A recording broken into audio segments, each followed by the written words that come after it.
Hello everyone, I hope you guys are having a great day.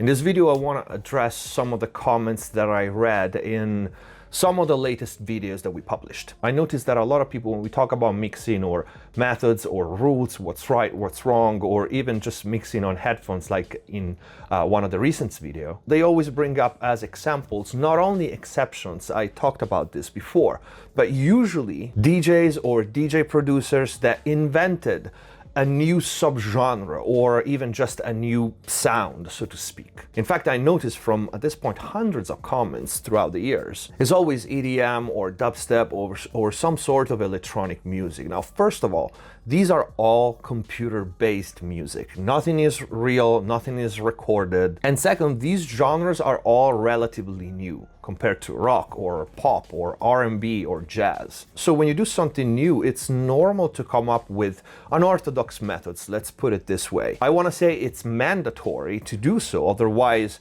your stuff will sound like the next guy or other genres. Now on this channel, I do my best to try to teach people how to become great, all-rounded mix and mastering engineers. Of course, I'm biased because I have my personal view of what a great engineer is, the characteristics that a good mix engineer has to have. And for me, versatility is a big, gigantic check mark that a great mastering or mix engineer has to have. That's just my opinion. But I formed this opinion in years and years of learning and practicing because all the engineers that I admire and the people that I learned from the most are all extremely versatile engineers. And we can't argue that a versatile engineer will have more knowledge, more tools, more ideas, more ways to do things in a mix or producing or mastering that will undoubtedly translate in a more unique, fresh,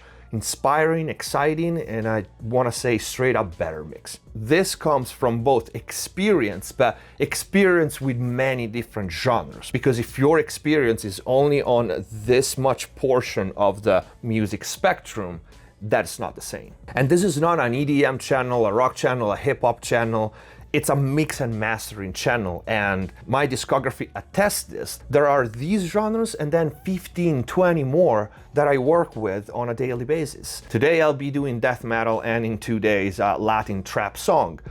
Next week industrial and pop or reggae and whatever genres you want to put there. That mindset usually results in people that can, again, do only one thing or only their music, and following their advice is actually their advices only, and take that as the truth, as the way to do things, doesn't really help anybody. Unless you want to mimic that artist and try to sound like them, which it's not really gonna work well, because first of all, probably you will never be as good as them if they invented a sound or a subgenre, okay?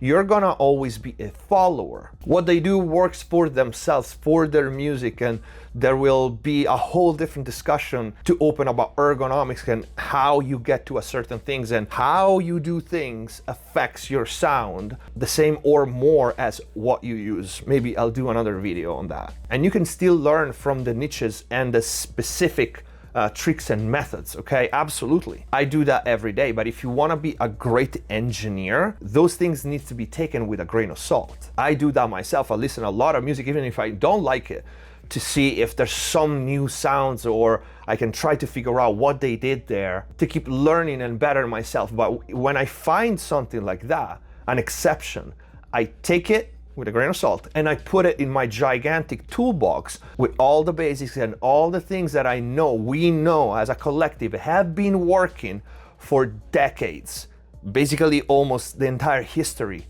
of recorded music. The problem that I see is that way too often those people take those unorthodox methods, so to speak, and just like the bro there are no rules people, use it as a shield when they don't have the drive, they don't have the willpower or the patience to learn the craft properly. And so they say, oh, this is an orthodox method, while instead it's probably an easier, shorter, much shittier way to do something. Whether it's a macro thing like mixing or a specific thing like gain staging. What I'm trying to say is that we live in a society where it seems like nobody wants to really put effort or time or invest money in what they would like to do, right? and everybody is looking for a shortcut. And when they see a shortcut, it doesn't matter if the result is a big compromise, they all jump on it. They immediately embrace it as the truth, and that's the best way to do it. I found the cheat sheet, I found the hole in the matrix, I'm gonna beat the system. And I understand that many of these shortcuts at first seem like that.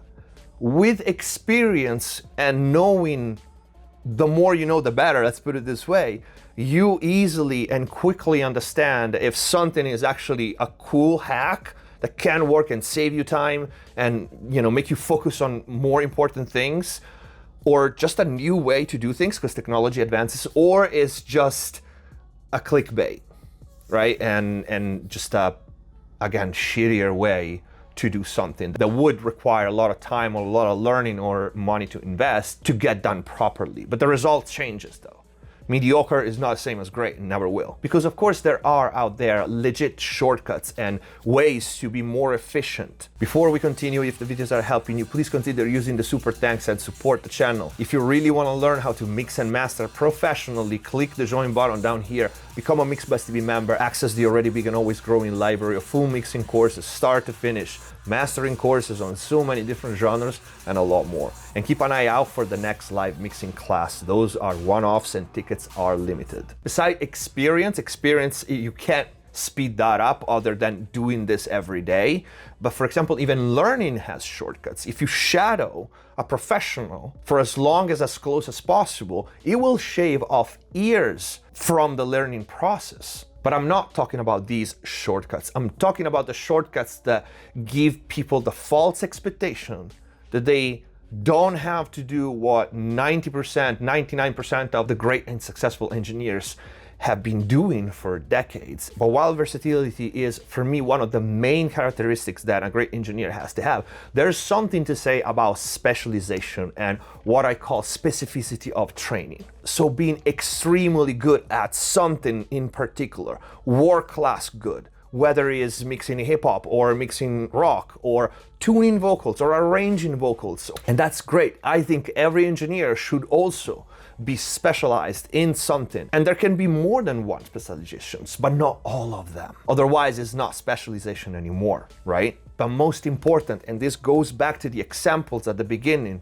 of specific artists doing specific things, this specialization has to come after you not only digested, but mastered, pun intended, the big picture, the art in general, the, yes, rules in place. Because even if you want to break the rules later on, you got to know them first. Otherwise, what are you going to break in? You're not breaking the rules, you're winging it.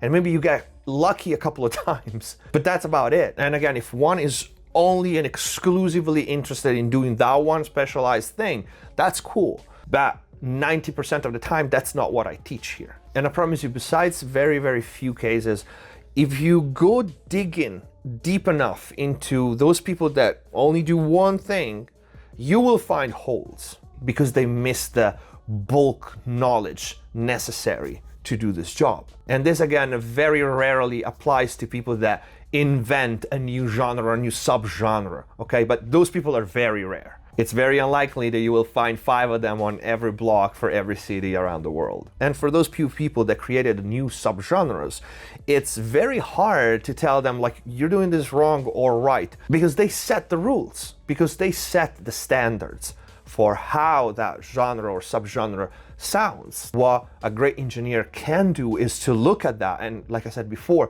take it and incorporate it in the big toolbox where the basics of the art are. And granted, we are talking about music production, mixing, and mastering. There are many ways to get to the same results. That's why there's not one engineer in the world or one method, right? There's thousands of engineers and many are good in their own way, even though they are all different, right? But at the same time, I make this example, I use this metaphor often. If I have to go to the next door, I can either turn the knob and open the door, or I can kick the door. Both methods will get me in the other room. One, some people will call them unorthodox, I call them wrong. I consider myself a pretty open-minded guy, otherwise I think I couldn't work on as many genres as I do. And I never push my methods onto anyone, I just give advices. But I give advices based, of course, on what I think it's the right methods to do things. And many times I have to summarize concepts or ideas of teachings in a short form video. Because people ain't gonna, stay here and hear me blabbering for 2 hours about something just because I have to put all the exceptions to the rule or all the specific scenarios or all the qualifiers before stating something. It's ridiculous. That's another thing to consider. I already tend to have longer video than most, and if I make them even longer, you all get bored. At the end of the day, I really just try to help people the best way I can, and that's it. This is my message. And this is it for the video. I hope it sparks a good, healthy discussion. And if you like the video, please don't forget to leave a like. Let me know in the comments down below what you think. Stay safe, subscribe if you haven't already. See you next time. Hands on my neck, hands grab my throat. Lift me up, man, take control. Heart is so gone, my type. Don't you know I fall for the bad type?